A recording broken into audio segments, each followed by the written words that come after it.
17 years ago, 60 Minutes first examined the so-called French paradox, which suggested that the French, despite a high-fat diet and high consumption of wine, had a remarkably low incidence of heart disease compared with Americans.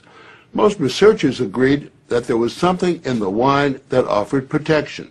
And a few years later, even the highly cautious federal dietary guidelines say that moderate consumption of red wine can be beneficial.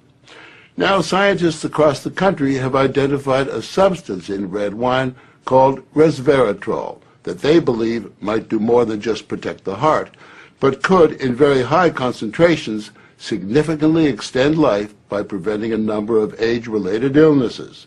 If they're right, we all may soon be taking a pill that could give us an extra decade or two of healthy old age.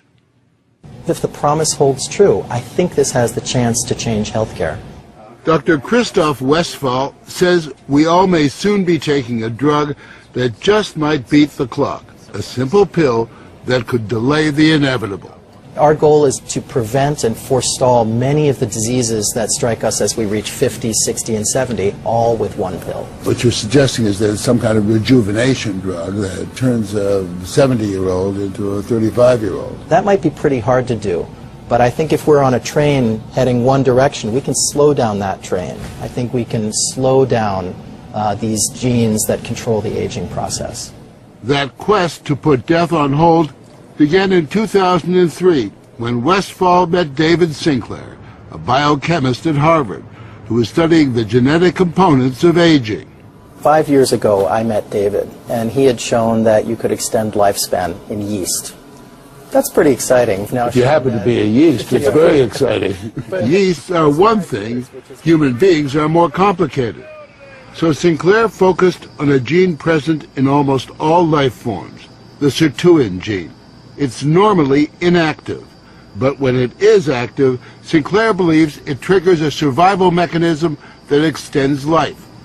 Convinced that something in nature could activate that gene, Sinclair randomly tested thousands of compounds. And bingo, he got a hit, resveratrol. When I Googled this resveratrol, I was shocked to find that red wine was the top hit. Red wine is brimming with resveratrol. It's found in high concentration in the skin of the grape and seems to play a role in protecting it from invading bacteria and fungi. Were you aware of the research into red wine that it offered certain health benefits? Oh, sure. I mean, that's why I almost fell off my chair when the link was made, and I thought that this was a potential explanation for the benefits of red wine. The important news here is not that we found something in red wine. The important thing is that we passed a milestone where we can now make drugs based on this knowledge and potentially slow down aging itself. What we're talking about is activating the body's natural genetic defenses against diseases, and that's very powerful if we can harness that. Their organs looked pristine, youthful, fat-free, and their physiology was just like they were dieting, but they were fat. Convinced they were on the right path, they fast-tracked the drug into human trials on people with untreated diabetes, and the results were impressive.